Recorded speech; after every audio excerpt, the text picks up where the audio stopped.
This is The Lion, the Witch, and the Wardrobe, chapter 14, and it is part 2.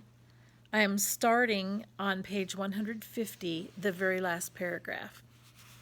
A great crowd of people were standing all around the stone table, and though the moon was shining, many of them carried torches which burned with evil-looking red flames and black smoke. But such people!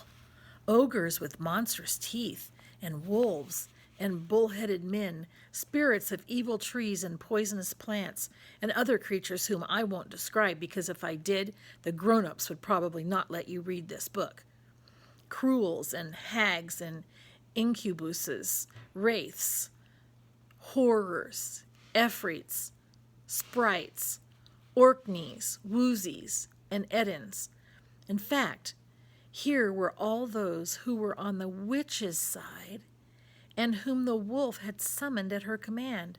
And right in the middle, standing by the table, was the witch herself.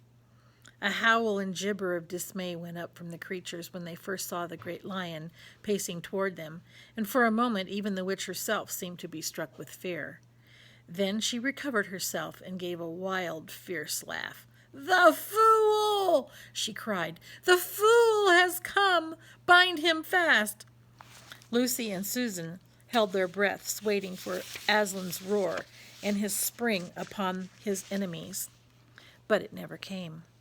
4 hags, grinning and leering, and also at first hanging back and half afraid of what they had to do, had approached him. "Bind him, I say!" repeated the White Witch. The hags made a dart at him and shrieked with triumph when they found that he made no resistance at all. And then others, evil dwarfs and apes, rushed in to help them, and between them they rolled the huge lion over on his back and tied all his 4 paws together, shouting and cheering as if they had done something brave, though, had the lion chosen, one of those paws could have been the death of all of them. But he made no noise, even when the enemies, straining and tugging, pulled the cords so tight that they cut into his flesh.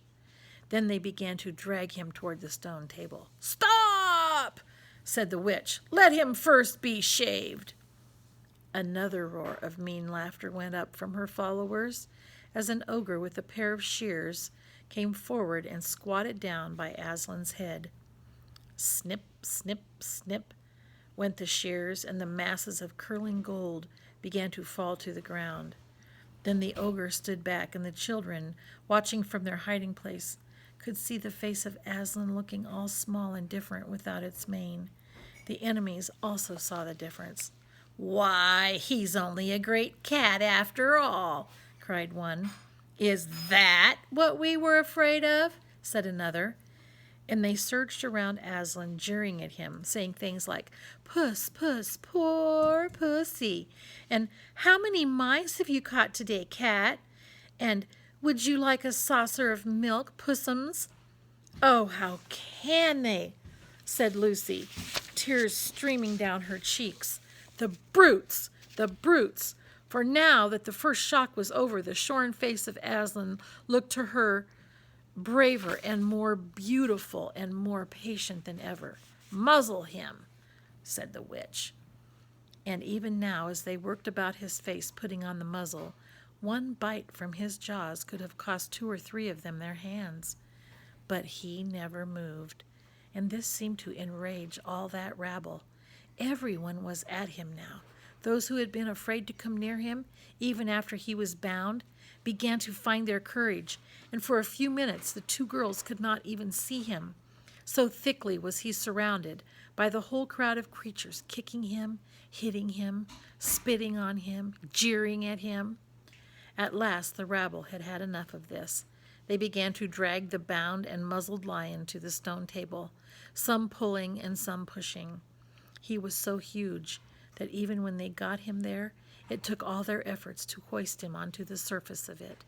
Then there was more tying and tightening of cords. "The cowards! The cowards!" sobbed Susan.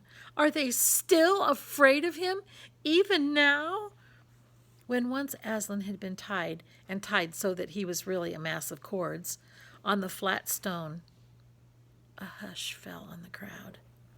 4 hags holding 4 torches stood at the corners of the table. The witch bared her arms as she had bared them the previous night when it had been Edmund instead of Aslan. Then she began to whet her knife. It looked to the children, when the gleam of the torchlight fell on it, as if the knife were made of stone, not of steel, and it was of a strange and evil shape. At last she drew near. She stood by Aslan's head.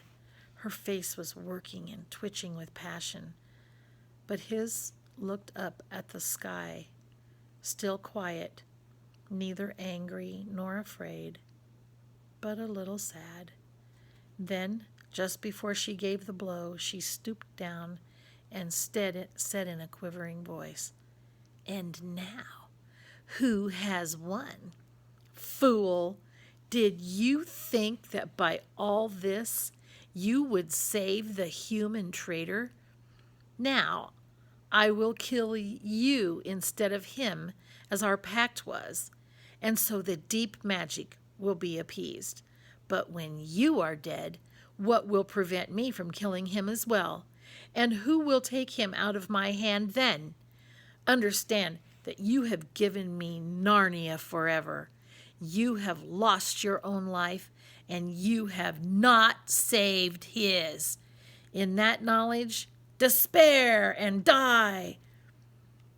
The children did not see the actual moment of the killing. They couldn't bear to look and had covered their eyes.